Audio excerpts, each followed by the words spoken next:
자, 다음 저희가 준비한 소식은 바로 이 사전투표 소식입니다. 그 호고영저라는 게 무슨 얘기인지는 조금 이따 저희가 풀어드리도록 하고요. 어제, 그제 이틀 동안 사전투표 하신 분들이 꽤 많았습니다. 그래서 이번에 저희가 선관위에서 집계를 해봤을 때 2013년 이 사전투표가 도입된 이후에 가장 높은 평균 참여율이 보였다고 합니다. 12.19%의 높은 투표율을 보였다고 하는데요. 특히 상위에 있는, 그러니까 투표율이 높은 지역이 주로 호남 지역이었습니다. 전라남도가 가장 많았습니다. 18.85%의 시민들이 참여를 해주셨고, 그 다음 전라북도였는데, 반면에 대구나 부산 같은 영남권은 굉장히 하위권을 이렇게 차지하고 있었거든요. 박성원 부국장, 네. 왜 이런 결과가 나타났는지 좀 간단히 분석을 좀 해주시죠. 네, 우선 호남권에서 사전투표율이 이렇게 높은 이유는 네. 지금 제1야당인 더민주당과 그다음에 새로운 대한야당으로서 부상하고 있는 국민의당 사이에서의 각축전이 유권자들에게도 상당히 어느 당을 찍어야 하느냐의 많은 안주거리로 또 화제거리로 오르면서 네. 어떤 사전에 많은 유권자분들이 투표에 나섰다. 이렇게 같은 야당 내의 경쟁이 각축되면서 이렇게 나타났다고 볼 수 있고요. 네. 반면에 영남권이 저조한 이유는 공천을 둘러싼 이른바 친박 밀어붙이기 공천으로 비롯된 공천 막장극. 네. 이 부분에 따른 회의감. 내가 이런 당을 정말 찍으러 나가야 되느냐 자체를 네. 회의하고 있는 보수층, 또 장년층. 이런 전통적인 특히 텃밭에서 영남에서 이런 분들이 많은 부분 아직도 여전히 투표 자체를 망설이고 있다라고 하는 하나의 증표로 볼 수 있을 것 같습니다. 네. 광주 지역의 경우도요, 이 사전 투표율이 굉장히 높았습니다. 15.75%를 나타냈는데요. 그런데 말입니다. 그 중에서도 한 지역이 굉장히 투표율이 낮았다고 하죠? 네. 바로 여기 보이는 광산구 같은 경우에 13.56%. 그러니까 권은희 후보, 그다음에 더민주의 이용섭 후보가 나오는 그런 지역구죠. 고장훈 차장님, 네. 어떻게 해석할 수 있습니까? 글쎄요, 이제 다른 지역보다 경쟁이 좀 덜 치열해서 그러나요? 그러니까 이 광주도 야권 후보들이 지금 치열하게 경쟁을 하고 있기 때문에 이 사전 투표의 투표율은 실제 4.13 투표일에 이 투표율을 좀 미리 보여주는 효과가 좀 있을 것 같습니다. 네. 그만큼 지역 내에서 선거에 대한 관심, 총선에 대한 관심이 높다라는 걸 좀 볼 수가 있는 것 같고요. 아까 박성원 부국장께서 말씀하셨듯이 이 대구라든지 전통적으로 투표율이 높았던 지역의 이 사전 투표율이 낮은 것은 역시 새누리당 공천 후유증이 이 투표에 대한 해야 되는지 말아야 되는지 고민이 낮은 투표율로 좀 나타났다 이렇게 볼 수 있을 것 같습니다. 제가 보니까 역시 싸움하는데 사람이 많이 몰려들더라고요. 네. 시장에서도 장에서도 싸움하고 있으면 사람이 많이 몰려들잖아요.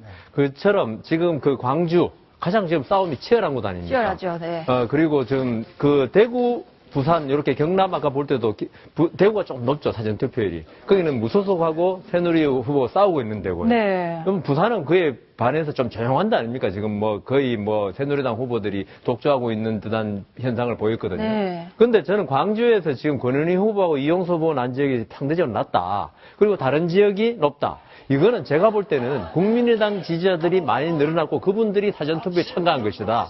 왜냐하면은 광산 아까 어디였나요? 거기는 이미 이제 이 더불어민주당이 앞서 나오고 있다고 생각하니까 이 국민의당 지지자들이 좀 저조한 것이다. 흥미가 좀 떨어졌다.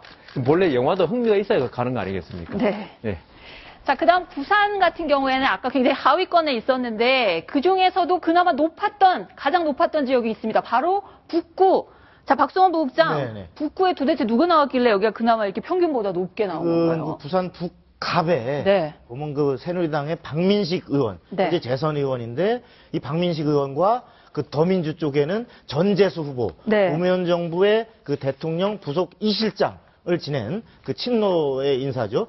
여기가 상당히 접전을 벌이면서 네. 이른바 낙동강 벨트 중에서도 가장 승패가 어떻게 되느냐에 귀추에 관심이 집중돼 있어서 네. 아마 야당 지지자들은 야당 지지자들대로 이번엔 꼭 좀 해서 전재수를 당선시켜야 되겠다라고 네. 하고 여당 지지자들은 여당 지지자들대로 안 돼, 뺏기면 안 돼라고 나왔기 때문에 아마 여기가 높은 것 같고요. 네. 그리고 참고적으로 아까 대구가 전반적으로 낮음에도 불구하고 네. 대구에서도 상대적으로는 수성구는 득표율은 상당히 높습니다. 네. 그 이유는 수성구의 그 주호영 삼선 의원이 네. 당에서 공천 탈락이 됐는데도 불구하고 어떤 당선 가능성이 높게 나온 여론조사. 네. 이래서 어떤, 이 공천이 잘못됐기 때문에 주호영이를 당선시켜서 반드시 이 심판해야 된다라고 하는 지지자들이 있는 반면, 네. 전통적인 텃밭의 지지자들이 우리 안방 대구에서 박근혜 대통령도 계시는데 새누리당이 지면 안 되지라고 하는 이런 분들도 또 막 나와서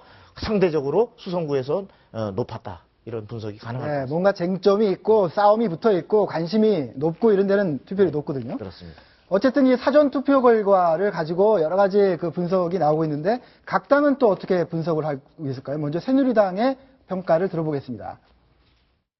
이번에 사전투표율에서 부산, 대구가 가장 낮았습니다. 그렇다면은 저희 당 지지자들 많은 지역에서 사전투표에 낮았다는 것은 다시 말해서 전체적으로 이분들이 투표장에 나오지 않을 가능성이 높다. 굉장히 투표율이 낮아서 새누리당이 좀 어렵지 않겠느냐 그런 분석도 하고 있습니다. 네, 역시 새누리당이 굉장히 어렵다, 우는 소리 이렇게 하고 있는데요. 노은지 기자, 네. 다른 당들은 어떻습니까? 네, 일단 더불어민주당의 정장선 선거대책본부장 같은 경우는 높은 사전투표율이 우리한테 유리하다고 하기에는 이제 판단을 좀 잘해야 된다. 냉정하게 판단할 필요성이 있다. 이렇게 얘기를 했고요.